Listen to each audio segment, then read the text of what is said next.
aggressive progress and also gamifying the shame that you're in the way of the progress. And this kind of paired together is very much, it's not a Christian worldview, by the way, to reduce it all to a game of like progress in the world versus we're regressing in the world.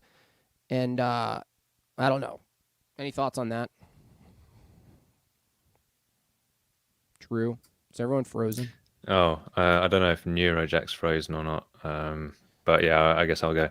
Well, yeah, I guess the thing about like all this like progress talk, and I've had like people in my family talk about progress and all that stuff. But again, like progress just begs the question. So Right.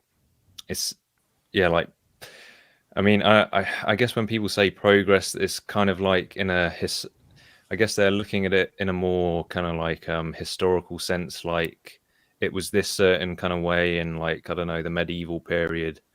And now, we've progressed to like democracy, but now somehow like gay marriage and trans children is the next logical step from that, which I don't know, maybe they've got a point. Well, That it's in the their next in their logical step standard, from yeah. I mean, democracy. but any other standard. I mean, you could just pick any standard. You just be like, okay, um, let's say the ordinary person living out, borderline in the woods near a town.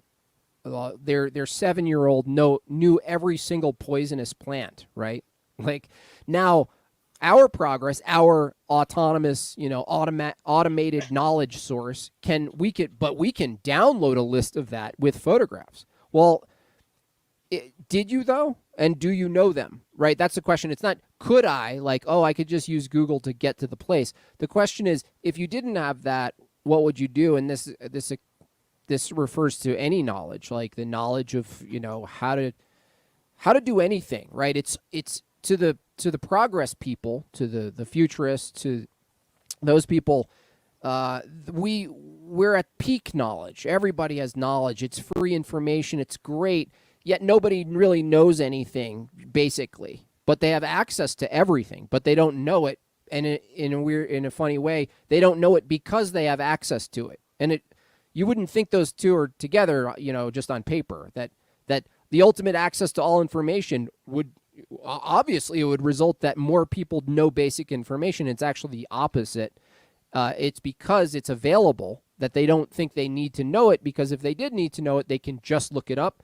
Whereas if shit happens and you don't know what plants to eat and you can't look it up, that principle has gone out the window. And so from that perspective, we haven't progressed in knowledge. We've produced more available knowledge, but we haven't progressed in our own understanding of things necessarily.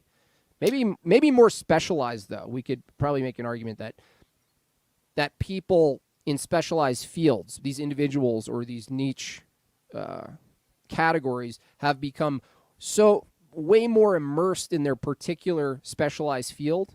But it's not like just because certain fields, like how to repair a kneecap, I'm a kneecap reparation specialist, right? It's not like because of that guy or girl who figured that out, we now share the collective knowledge of that. That's not. Whereas before, the town knew what plants were poisonous, or how to spot an invader and these kinds of things. It wasn't because one person specialized it and then everyone else just knew. It was a part of like the tradition too. And I think the accessibility of information has a direct causal relation to the diminishing of tradition, because some of that information, you could even take a basic thing like, knife making or something. YouTube, yes, anyone can now be a knife maker if they have the material and the practice. They can go find this information, which I've done myself on YouTube. But there's something lost in the tradition of knife making when you just put it on the internet for free, because nothing's earned. You don't earn your, what do you call it? Your apprenticeship. You don't go through the hazing phase. You don't have to go fetch the water. You don't have to sit and listen with your committed ear, waiting for just a bit of gold from your master teacher to to tell you, because they're looking at you like you need to really earn this. It means something. It's interesting that the meaning of this information and knowledge, even though it's accessible, is lost because the meaning is really person to person how we share knowledge. When I teach my kid how to draw, I could just put them in front of like a kid YouTube based like learning system, and they could get really good, but I'm not going to get any additional meaning from that. And me and my daughter aren't going to share more meaning about drawing just because they learn from a machine. Even though they might get better at drawing it technically, we're missing a huge aspect of being human, which is the shared meaning that we want to share with each other. We want to participate with each other. Yes, it's I mean, it basically just amounts to like knowledge without wisdom, basically, because when you're kind of like doing these things day in, day out, like actually acting them out, whether it's say like knife making or maybe like my job, like sound engineering, Right. You can like go to uni and like have all this theoretical knowledge, but as soon as you're actually in there, the thing that will actually like give you knowledge and wisdom or whatever is just learning every single day all these like different variable situations come up and kind of just adapting to everything you see day in, day out. And over the course of like, I don't know, 2 or 3, 5 years, that's what creates I'd say like actual real knowledge, not just like I read it on Google type knowledge. Yeah, because the gnosis part doesn't give you your telos. Like it can't give you the meaning.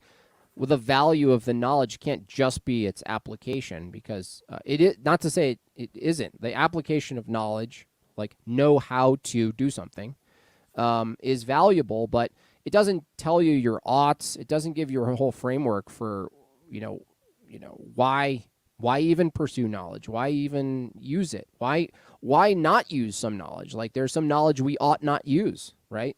There's a whole realm, a dark realm, that's knowledge, right? There's knowledge there. It's just that there are these bigger questions, and I think the good news is that the more information we're dumped on, the more people, I think, this is partially a hope, is that they'll seek deeper meaning beyond the wave of trending information. And I think people are already in that pursuit, where they're starting to go, oh, the internet is now, not only is it post-truth, not only can you can't even trust what you see or hear anymore because it could be replicated. So where do you go and what and why? And to me, obviously, I'm biased. It's gonna lead you to the church ultimately, but if it doesn't, it's gonna lead you to what you're seeing now, the phenomenon of like getting out of these immersive worlds of just pure gnosis. Just on that point, I wanted to hit on something, because Ortho Eric said something and you were talking about it. Like how everything's about the Constitution, and I get emails from my local Republican Party here, and they advertised an event where a former CIA agent was going to come and talk to the Republicans about how to save the U.S. Constitution and the country using it. And it's it's just so interesting that it's like the circular enlightenment thing that we all that not all, but conservatives are stuck in. And I also watch local politics, and they're passing like insane legislation, even at the county and city level, and there's like 1 out of 5 or 1 out of 10 that are saying no to it. And they're just like on the attack, and you see it. I don't think it's any accident. Like, if you have no grounding and you don't care about truth or anything, you have no problem attacking in an unfair way. And it works because people have been so conditioned to look at things in a materialist worldview that they just don't care about morality. They don't care about it. It's only like what makes them feel good. And it's like they've really dialed in. I don't know who they is, but you're talking about like Prager the other day, and even Ben Shapiro was saying similar things about Judaism. I don't think it's not Judaism. It's not materialism. It's just this general like when you have no way to discern the truth, you're just like an open book. And I mean, you're just like an open portal, basically, you know, and anything can leak in. I think the commonality is a rejection of truth as a person. Well, specifically Christ. But when it becomes a description of reality, where else would you go than materialism? Where else would you go than like a tikkun olam outcome-based thing? Even if you're against that, like the Adam Greens, they're ironically following tikkun olam. They want to heal the world from the Jays' dominance, right? It's the same game, like, and so yeah, that's exactly it. Like, this is why the political realm, you know, the Ben Shapiro's and the Pragers, they're still participating in a cultural war, and they're not making it a war of spirit. They're making it a war of world, and they're like, my worldliness is better. And then Dennis is like, why can't I jack off to the one swimsuit model? It's not even that bad. And you're like, you're playing in a different game. You're playing in like who's freer, really? Who's free? That's the ultimate like enlightenment thing. Who's freer? Who has better freedom? Our freedom is better. You know, you're like, what? How is it different than Burning Man? Like, you know, like Burning Man. Let's say nobody ODs. And they maintain perfect physical health and no one dies, one Burning Man. But they have like they have mass scale like orgies. But everyone's health wise is totally like fine. No one was acted against. And maybe they act from our perspective, they act against themselves, but like nobody from the libertarian model, you know, that no one was wrong. It's victimless. It's victimless.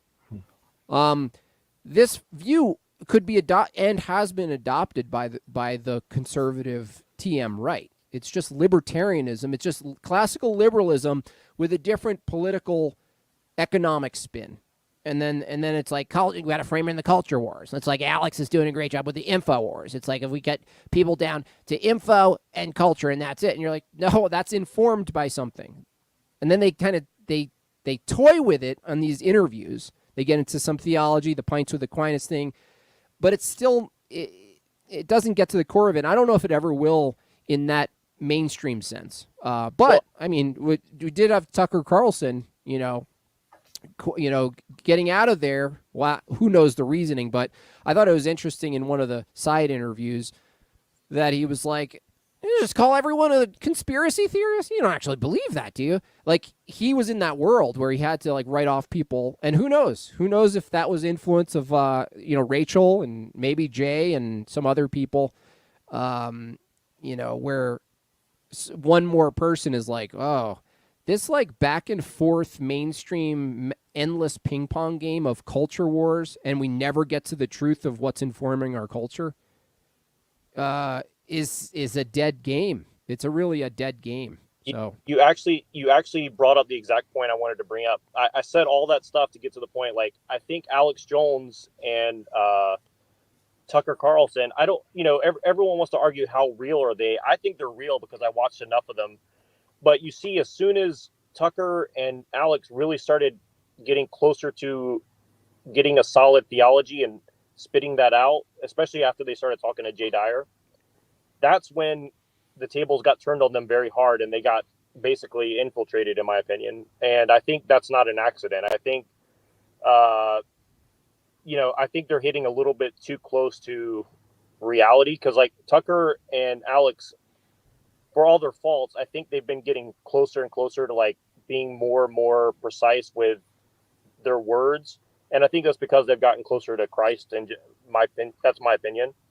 And I just think that's kind of what I see happening is, like, as soon as, like, the system, that's the one thing you see they cannot tolerate. Like, if you're bringing people basically to Christ or coherency, which leads you to that conclusion, I think that's really what they just can't have that, No, and, the mainstream stuff can't. They have to play the other game. It's a business model. It's just that at what cost? I think people start asking that question.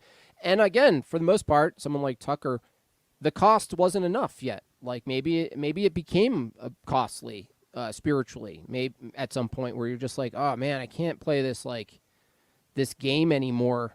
even though it's like I got the status, I got the money, I have, I have a reputation, at least on one side. And it's, I think for humans, men specifically, once you're, thrusted into that position, it's, you're vulnerable. You're vulnerable to worldliness. You're vulnerable to status. That's why I do take a more charitable approach than some of my my online truther acquaintances who think everything's like a work or something, right? Everybody's a person. They're not like fake people. They have to be real at some point. Even if like you go, oh, they're just being fake, they're still a person. Even if you said, oh, they're being fake when they're on the show or whatever. Okay, fine. Even if you granted that, you're still dealing fundamentally with a person who has to grapple with his morality. Not everyone is a psychopath who doesn't feel any of it, right?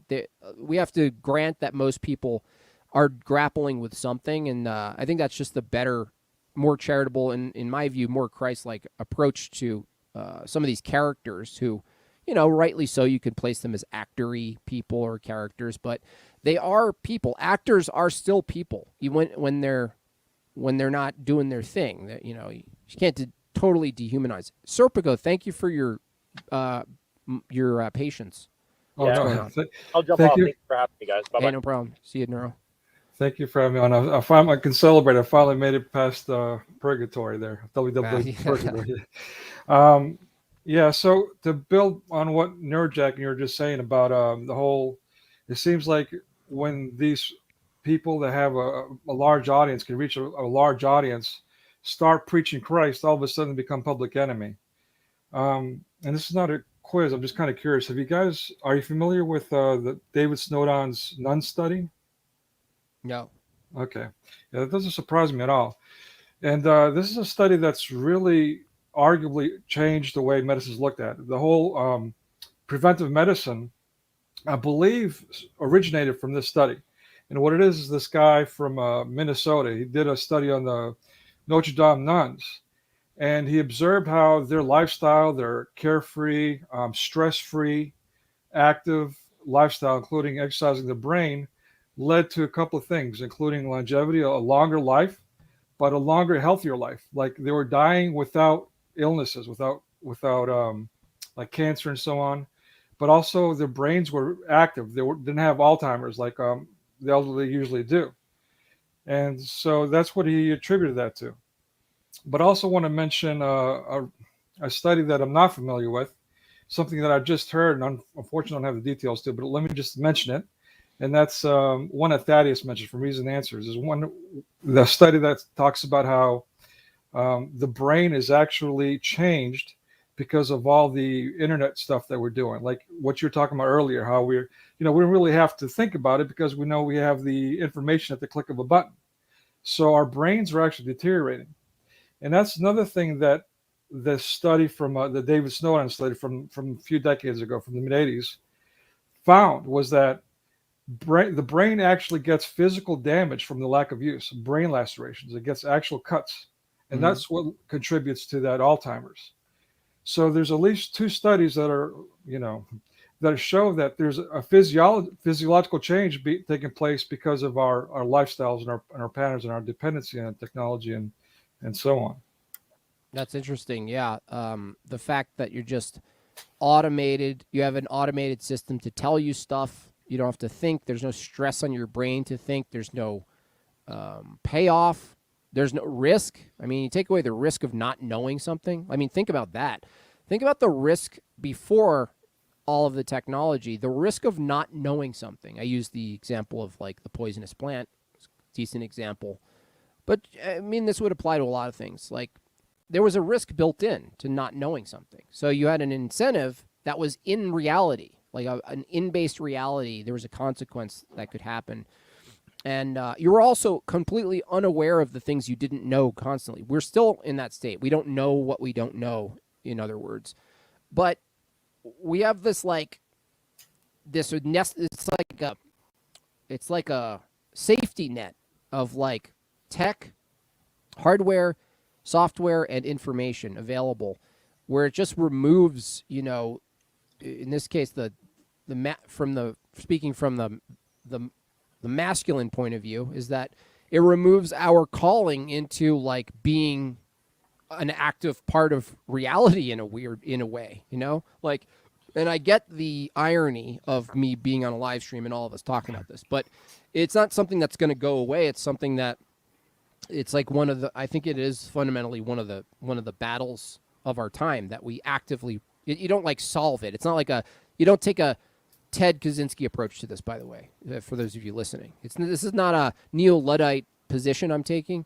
It's basically an observation and an inquiry to how do we live meaningful, full, fulfilled lives, both in the church, but also just in our daily lives, which would ideally reflect that.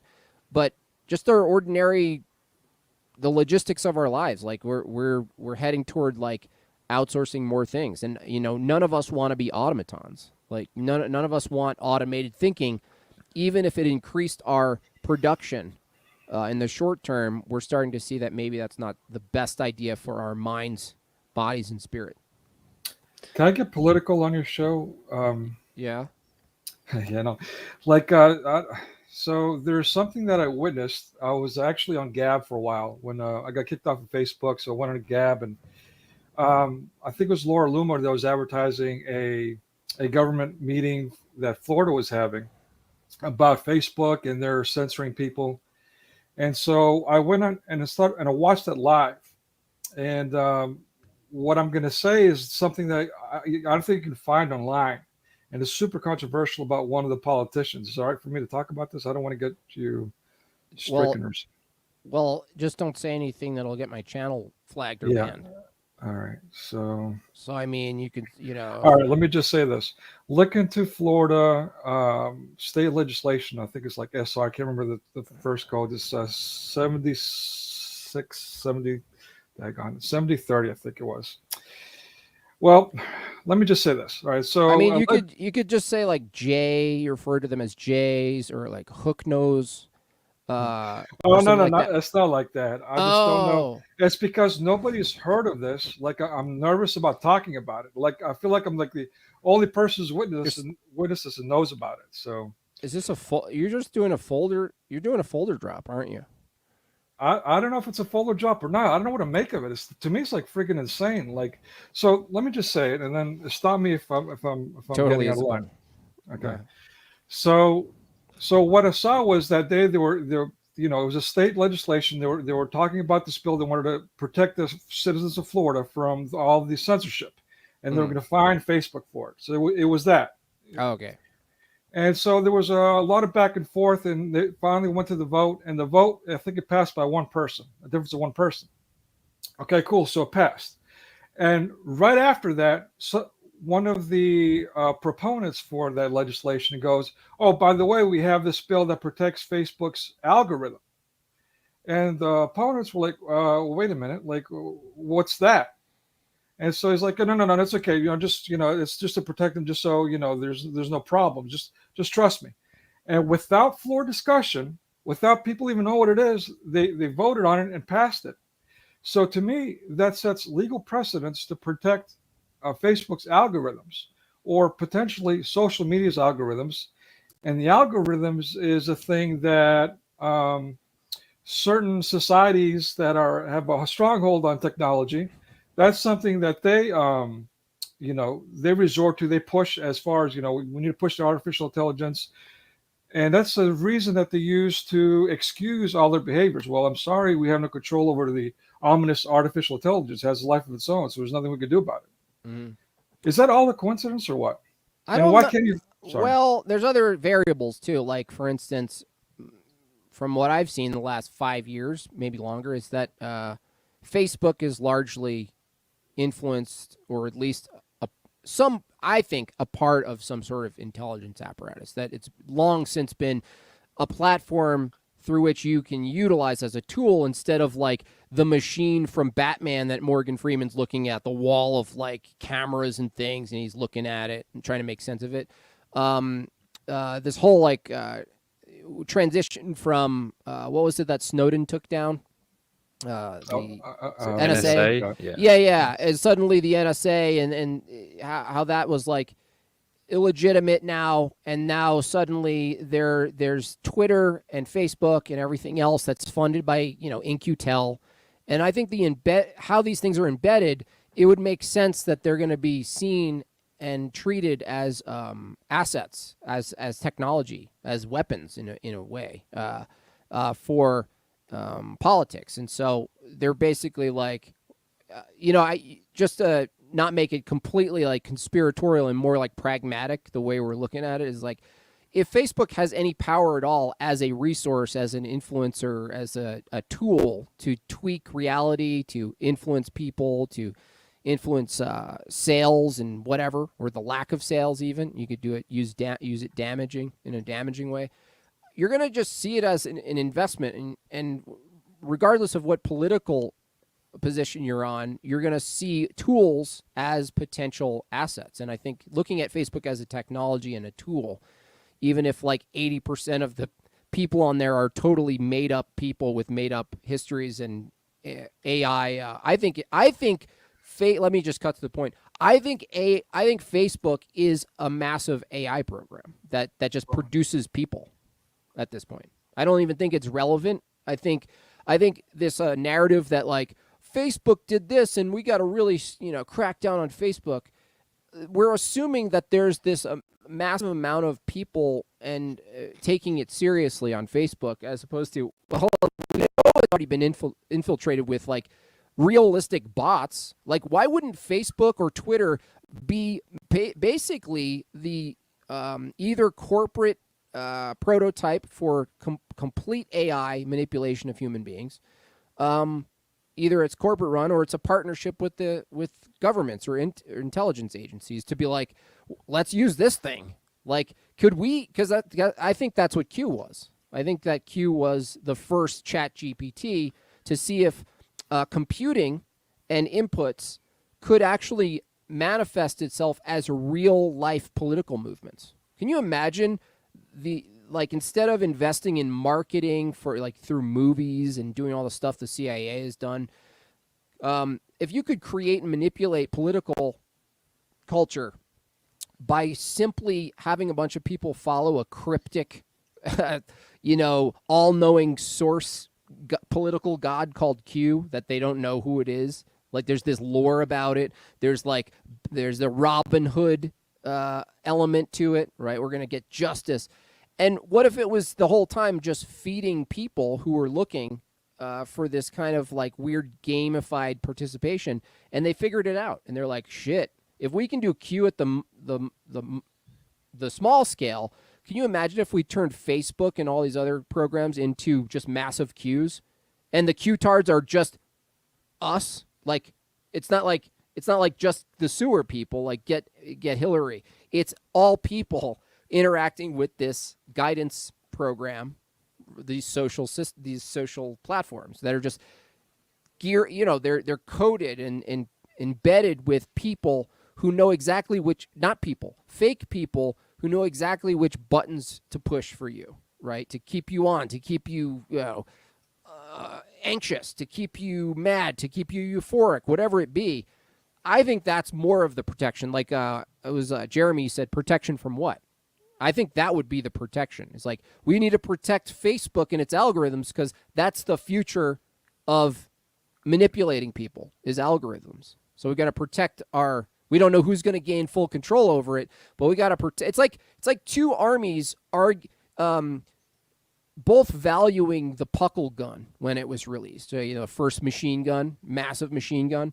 And they're both like, none of them are like, let's destroy it. They're like, well, we just got to protect the Puckle gun. We're like, yeah, but who owns it? They're like, we're going to figure out who gets to use it and to what extent. But for now, it's the same. I think that's the same thing with the moon landing, by the way. Why wouldn't it be called out? Well, once you show the world that you can utilize a massive lie and then justify endless funding for animations, you're not going to just call it out. You're going to go, if you're another country, you're going to go, oh, whoa, we could either totally unveil the scam of that or use it. And, they're going to use it. So I think this is the same with Facebook. I don't know what else you'd be pointing to. Like, I think Facebook's irrelevant. So what would it be in your case, Serpico, after that big diatribe? What would it be that they're actually protecting? Yeah, I mean, that's so during the COUPE1-9 LuckDown, right? So we had this major shift in society worldwide, how we lived our lives. And a lot of that, I mean, whether you liked it or not, yeah, as a pastime or whatever the case may be, you kind of shifted to the internet as you know, part of your daily life. But also the use of the cell phone, you know, especially in Europe, you were completely dependent, or you had to use a cell phone to do even regular transactions or access to the internet. So, but simultaneously, what was going on was there were people that were being encouraged to leave their critical careers for the sake of protest, for the sake of doing the right thing. You know, the medical field, the first responders, the military, the police. I mean, everybody's all of a sudden, well, I'm going to quit because I hate the system. Right. And what did that do? That took all the good people away from the system, out of control, and left nothing but the whatever you want to call them. The NPCs. All right. So yeah. So that's what I believe is taking place. Like, you know, back in the, I think it was in the mid 2010s, Barack Hussein Obama and Hillary Clinton, during the Arab Spring, they were openly, repeatedly saying, you know what, we need to control Facebook, because that's how the Arab Spring reportedly was started, was organized through Facebook and social media. And next thing you know, what's his name gets on, Zuckerberg gets on, goes before Congress, and is not held accountable for anything. I was warned about what he was doing, by the way, by a head consultant of Booz Allen Hamilton, one of the head consulting firms. Back around 2011, a group of us were warned, like, you know, if Facebook's giving out your information, be careful what you put on Facebook. So, I mean, I'm kind of going off on all over the place, but I'm trying to reinforce the point that, you know, I don't think any of this is a coincidence, and it's quite significant that, like you said, you know, they saw it as a tool, and it has been a major tool of control. I mean, people around the world have gotten on it, and that's how they've networked, and that's how I mean, commerce and all kinds of things were being done through Facebook. So, well, a lot of like intelligence stuff too. I mean, we just like this came up with, like, I think it was Tim Pool ended up doing like a slight thing on it, but didn't really get into the how deep it went. Of like, if In-Q-Tel, who has ties to the CIA, is funding platforms that they can utilize, why wouldn't they? Why wouldn't they completely utilize these systems? It's literally people, human beings at a massive scale, willfully participating in a system that mostly, you know, records their behavior, right, online and some offline, and gets all their data on them, such that their Facebook can create an entire back end of us that looks similar to our front end, what we interact with, but it's their version. It's for the companies. Well, it's not for just the companies. That's what I think that was the big farce about Zuckerberg going in there, and he was like, oh, he's this big corporate guy, and he's gonna get it. This is not fair. I think that's I don't even really believe. I only believe like half of that, because I think that again, that they're looking at it from a technology, like a point of view, where it's like, it's not this evil corporate guy. That's just the good narrative you can sell. I think that deal was already, that public-private partnership was already established, I think, when the funding came in. That's what I think. That's my speculative take based on like how these things have historically operated, this mysterious exiting of MySpace, and then the funding, the massive funding of Facebook, and then it's also used perfectly as a little platform to sit atop to do surveillance stuff, right? Massive surveillance. Expand that to Twitter. You get the back end profiles. You can sell those profiles. What, you think you just sell those profiles to people who want to sell toothpaste? No way. No, you can sell it to other countries. You can you know, send some other intelligence agency some data if they play ball with you, and you know, so it's a currency. So it's like, we look at it like, oh, Facebook and for the people. And they're like, yeah, you do your thing on the front end of that. Share your cat photos and argue about politics. We're playing a different game on the reverse side of the mirror, right? We're playing a different game. The commodity is you, and to you guys, the commodity is your memes and arguing about stuff. That's the commodity. Your behavior is our commodity from their side, and I think that's going to be protected. That's going to be that program, that system. That's going to be protected as vigorously as the moon, the space agency. You're going to defend it because it has some power, and you can actually use it to your advantage. But you have to fight over the helm. That's the thing. It's just like the puckle gun analogy. It's like, who's going to get it? Well, I don't know, but can we just keep it in place? Because we see the power of it. Yeah, and I'm glad you brought up Twitter. I followed them ever since I've seen the founder, the CEO, wherever it was. He did a talk show appearance, and as soon as he started talking about Twitter and what it was, I mean, by then Facebook was already established. I couldn't figure out, why is this guy promoting a product that does so much less? That makes no sense. And since then, you can see the insane amount of money year after year that he put in these celebrity ads, these promos. I mean, for so long. I think, and I could be wrong, this is only speculation on my part, but it seems it was like Trump that really put Twitter on the map, that really set it in. And now with Musk coming in and being the hero, he's kind of like cementing it. But what service does Twitter do? It's limited communication. So how does it even still exist? And I think it's along those lines of what you're saying. It's just like, well, I think I think before it was more surveillance. Now I think we're in a new phase. I think the reason Elon Musk was fascinated with Twitter isn't because he's some free speech absolutist and he's going to do it for the people. I think Twitter, with all of its data up to this point, if that's what's being purchased, is AI food. You just take it all and you dump it into the system that he's creating, and that's free, already existing, massive years and years potentially of communications that are from the minds of people, real people. That's authentic to some extent. Obviously, there's some percent that's bots, trolls, but even if you yielded 5% of the totality of all of the data that's been spewed from the fingertips of human beings and minds, you're going to take that and just dump it into something, and you're going to have you're going to be competing with Facebook basically for AI input, because you need input.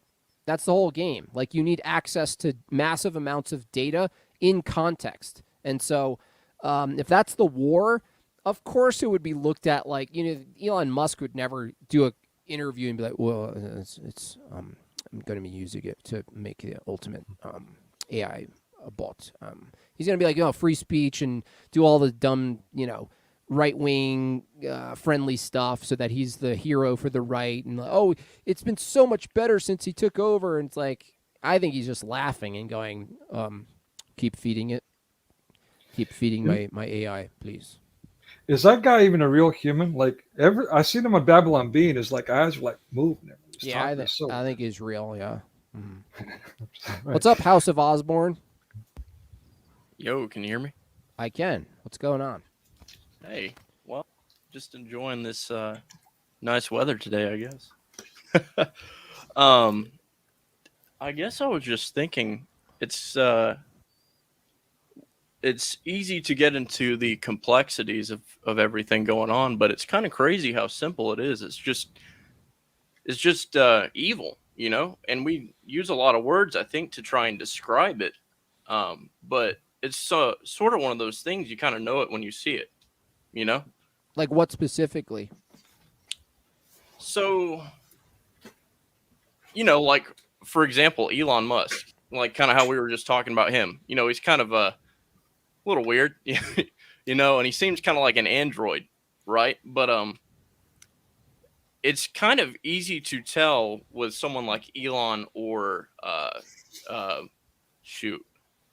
what's Mark Facebook Zuckerberg? guy, kind of easy to tell when they're kind kind of like a cold person. You can kind of tell anyway that they're not really all there, that they're kind of probably not for us at some point, if you get my drift. Like they're a little alien to us.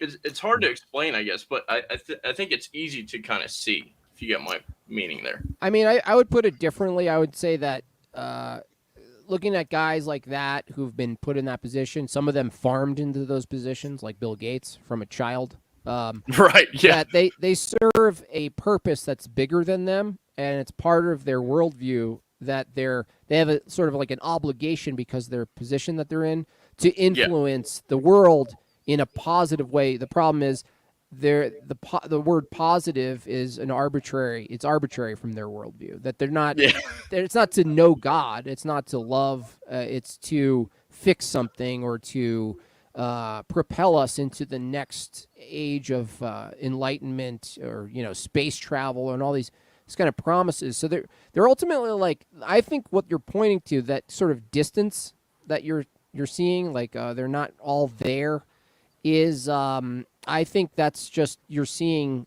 people who are accustomed and assimilated to worldliness, that they're just here for a short time and they got to do all the things in the world that they can do, and none of it out of their mouths in their interviews have anything to do with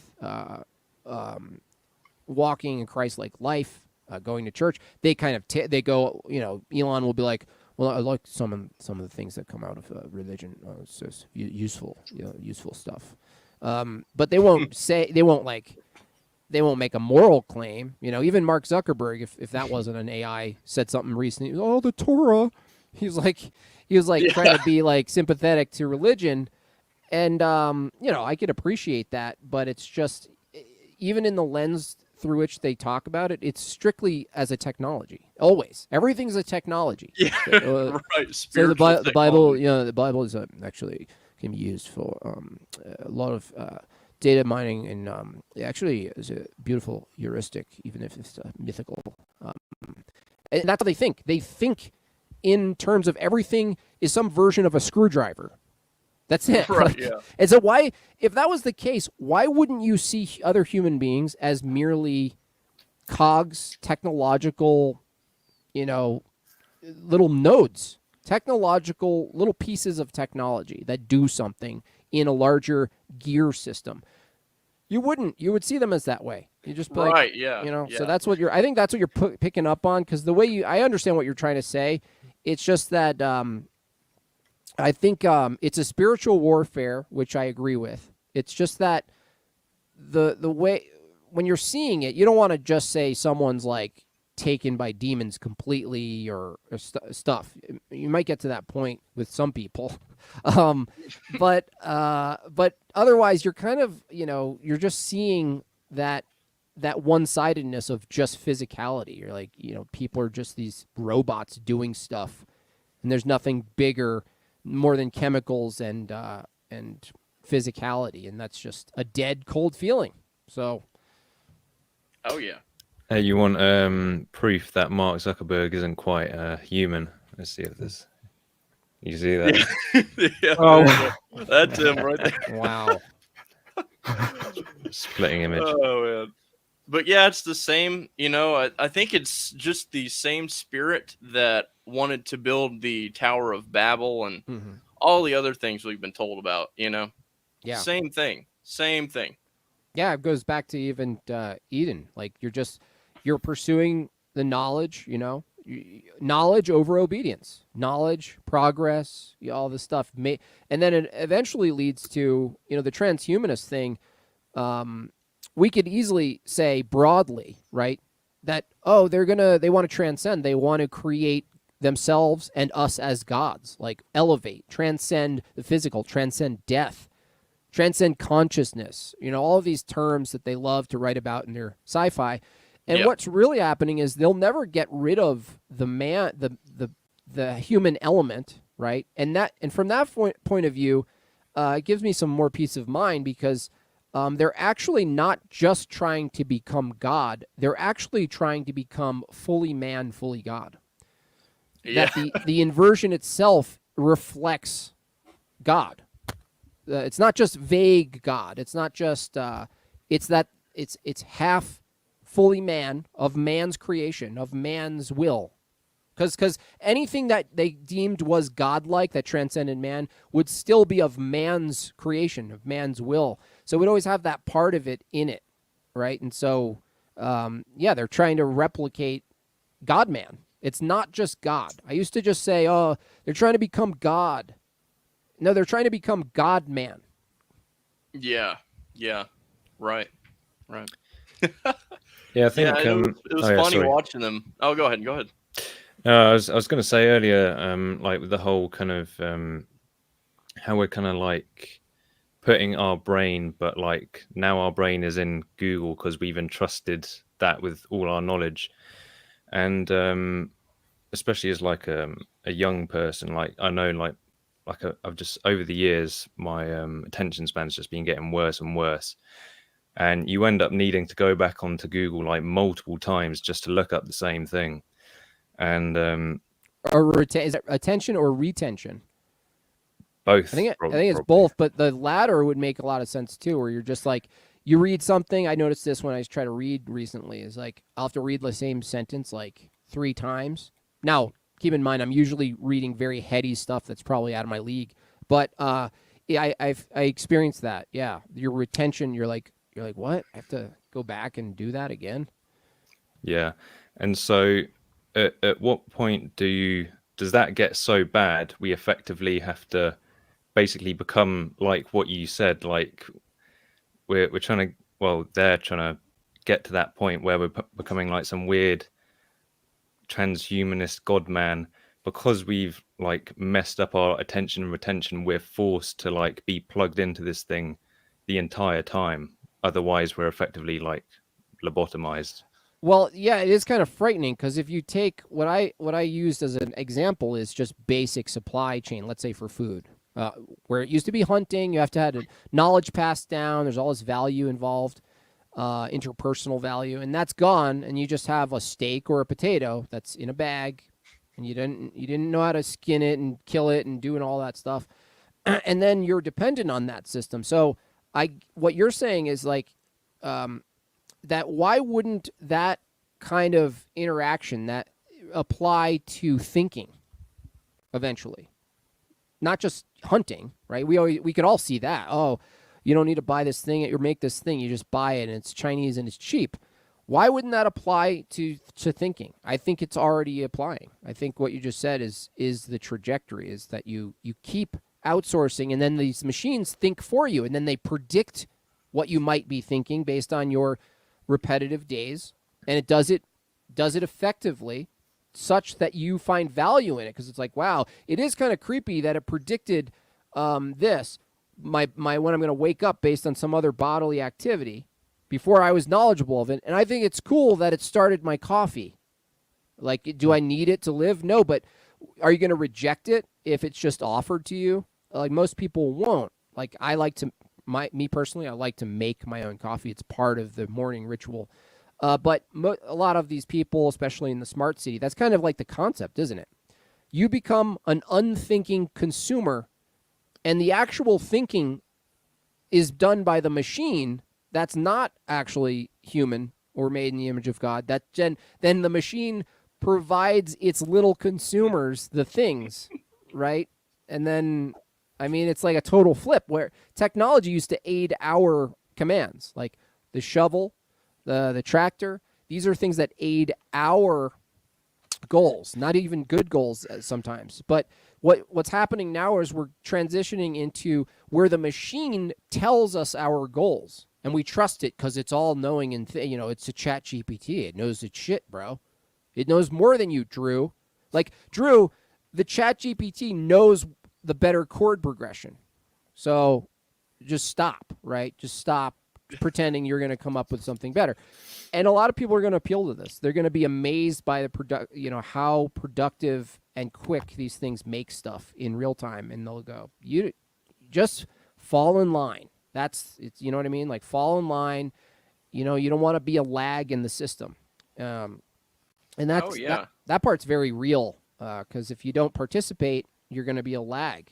It's like the one driving car, the person driving the car in the field of self-driving cars will be seen as the mistake. The system won't be seen as the mistake. It'll be the one person who's actually driving, who's not doing the perfect synchronized swimming of driving with the rest of the cars, who's making choices like, you know what?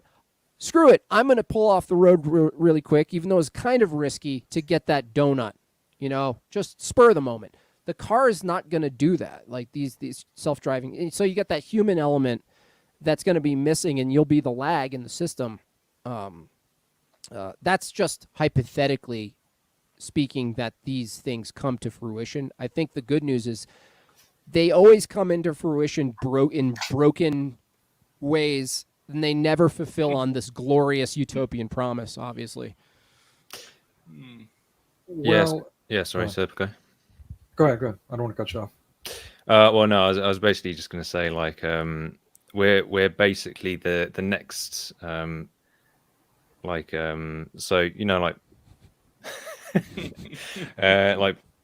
battery farming. We're essentially like the next step in the process. We battery farm chickens, and now we're going to be we're factory farmed. Yeah, I actually had that experience at the zoo. I've been to SeaWorld once years ago, and I noticed this then, but even the zoo has this, where there's this weird irony that as you're sort of led through the environment of a zoo or an amusement park, let's say, you're looking at these animals, right? Like whether it's SeaWorld or the zoo, and you couldn't help but realize, if you're aware of it, is that you are treated like an animal being led through this thing. And so it's just funny to think, like, there's these animals, in their view, they're probably, I don't know if they're longing for something better, who knows if they have like any level of thought like that, but they do observe these other people, these animals, right? And they might be having a similar observation as we are, and there's just these, people being treated like animals, being shuffled through this system. Yeah, where just they're given in a bigger stuff. cage. Yeah, and it's like, that's not to dehumanize. It's just that if you treat people just like animals, and you accept this premise that you came from a blob and there's no higher purpose, you wouldn't be surprised that it would all lead to a very consumer-based, dead, sterile situation, right? Like the John Calhoun mouse experiment. Why wouldn't it lead to that? It would. That's just the logical conclusion, that it's just consumer-based. Automate everything and stuff people's faces, like that cartoon that Wall-E, was it Wall-E called? It's like everyone is in like everyone's like a wheelchair and overweight and just being stuffed. Yep. Yeah. Blue is the new red, or the other way around. Yeah, I love that movie. Right. So speaking of which, so back in the day, back in our day, give or take, at least back in my day, we had like the boob tube. Yourself. I know, right? I'm no doubt the oldest person here. So we had the boob tube. We had like 3 or 4 analog channels, and that was it. So everyone would go to the TV, on prime time television, would watch the same thing. The next day would talk about the same thing. And a few decades later, that's converted to viral. What's viral, and we're all doing the same thing worldwide. Somehow we're all watching the same video and talking about the same thing, even though it's from push to pull or vice versa, whatever it is. Mm-hmm. It's the same pattern. It's kind of insane.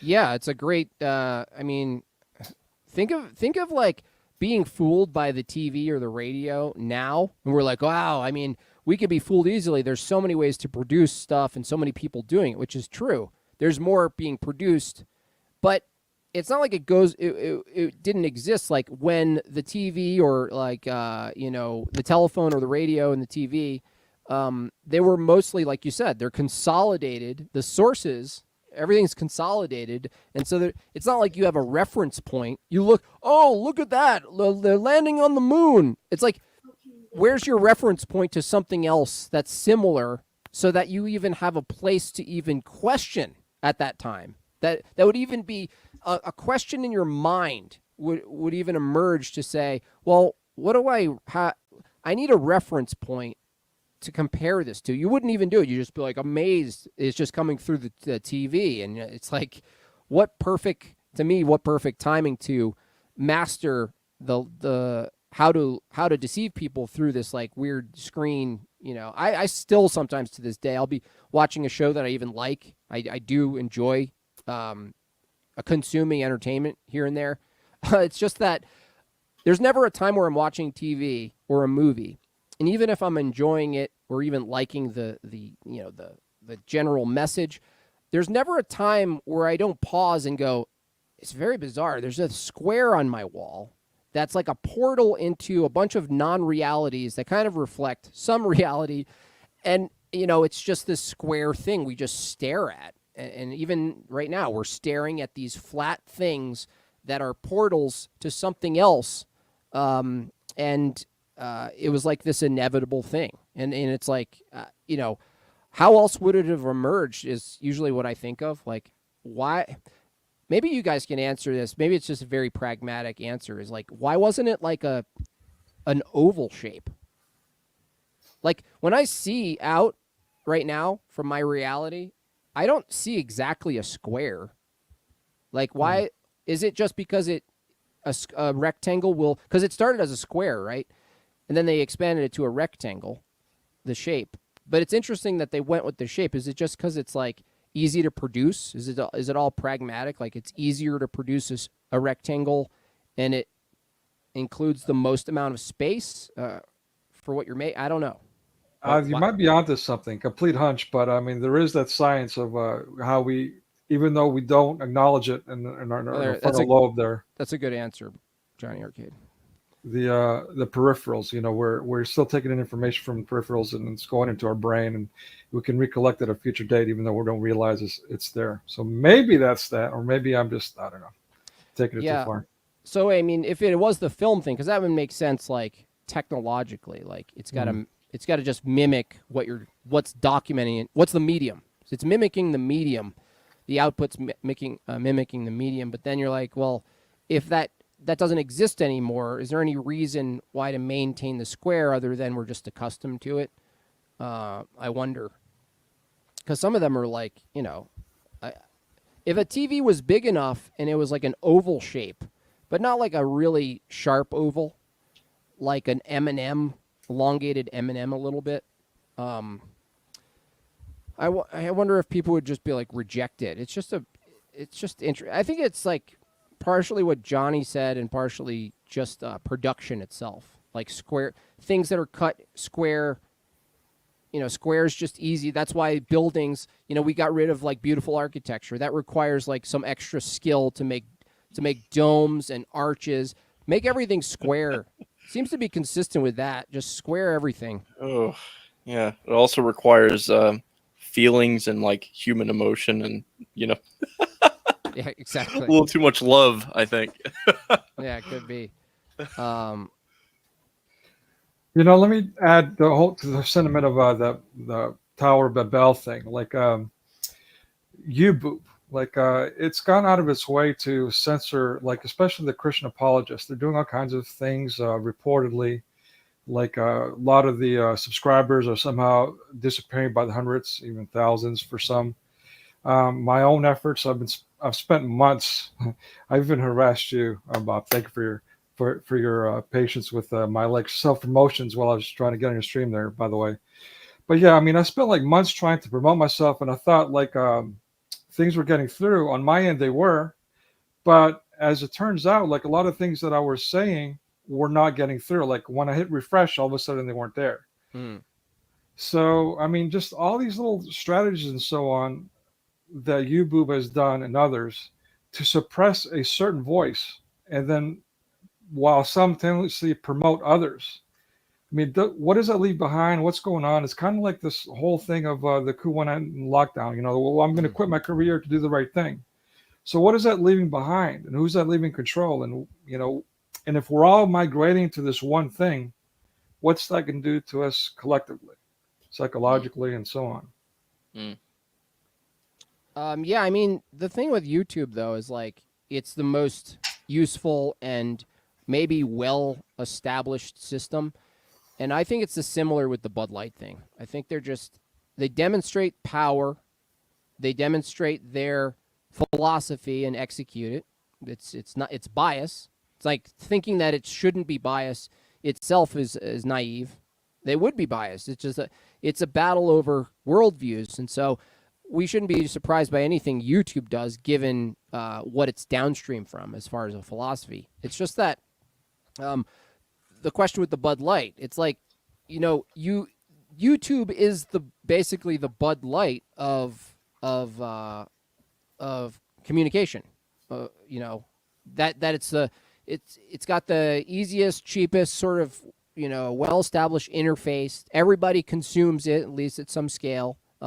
And when they do these things, they basically testing the people who are the subjects of the targets of the censorship in this case, and I think they just test. They're just like, they'll still come back. Like, why wouldn't you test agitating your own customers and seeing how dedicated they actually are?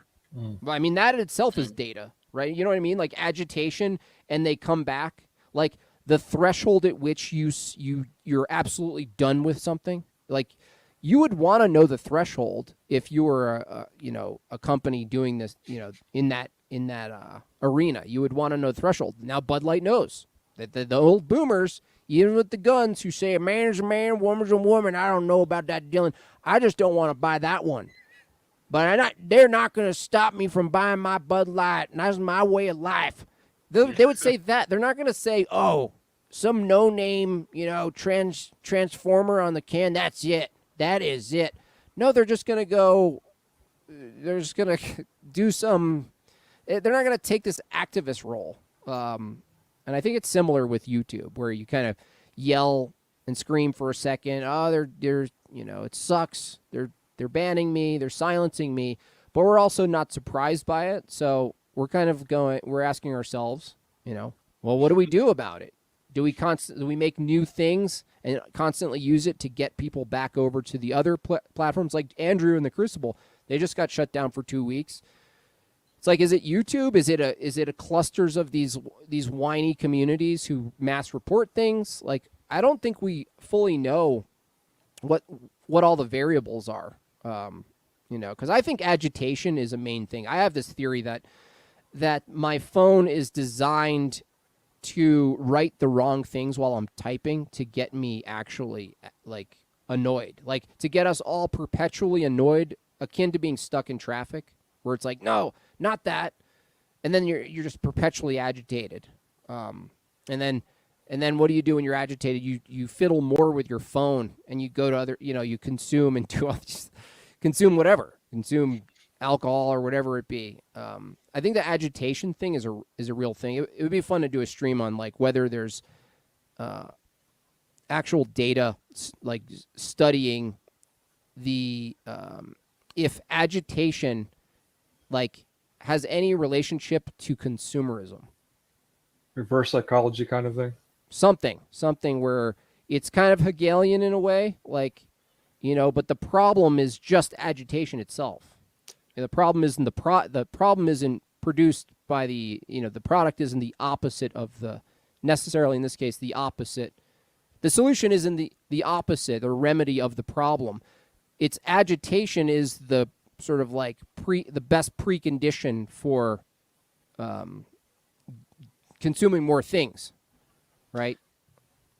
Yeah, I mean, maybe agitation, like, or just stress. I know. Well, because I've been listening to a lot of Jay Dyer recently, and he's been mentioning like future shocks and these things where, like, say, like a new emerging technology comes up, and it's so just like Disruptive. it's changed. Yeah, it's so disruptive. It like stresses people out, and people don't know how to like react to it.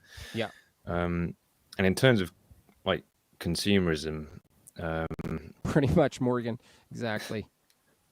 Yeah. Go ahead. I don't know. It's just a personal anecdote, but also just interacting with people like over Easter and all the fasting and stuff. When you're more stressed, I've noticed that's when people broke their fasts.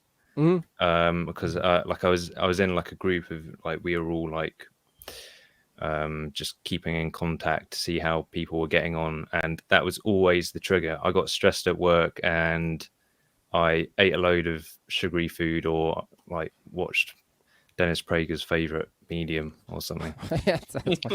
No, I think that's real. So I just wonder if that's the same for purchasing, or what would it be online? Is it keeping people on? Because it doesn't make sense, just to play my own devil's advocate, is that if you're pissed, sometimes you just, throw your phone down. You just don't want to be on. Like, you're just annoyed at yourself. You're disgusted. We all go through a wave of that where we're just like, oh, I just want to, put it down. But there's got to be some weird interval there where, or a magnitude at which the actual agitation actually produces some sort of effort towards something. I think Morgan said it good. It's like, you just like Google stuff. Like, even like, you just you consume more. You want to soften the cortisol with another shot of dopamine, and then right after the dopamine hits, the next thing you slide upon annoys you, right? It's like your opposition, the left, whatever it is, and it's like, oh, you bastard. For me, it's like atheists, or like, for a while there was like the bear people. It was like this constant like prodding. Anyway, I gotta start wrapping this up now. So thanks for jumping on, House of Osborne. Yeah, man, we'll see you. Hey, no problem. Serpico, thank you so much. Thanks for having me on. See you, JimBob. See you, Drew. Thanks a lot. Appreciate you. I'm just going to run through some super chats really quick. Okay. Anthony DeFleur. Hey, JimBob. Gravy Tits is trying to claim that you created AI porn with his face on it, but it's no evidence. No. In fact, if you go to Owen Benjamin is Gay, which is not only a fact, but a really funny Instagram account, the AI, that's an AI account of him, and it's hilarious. No, it's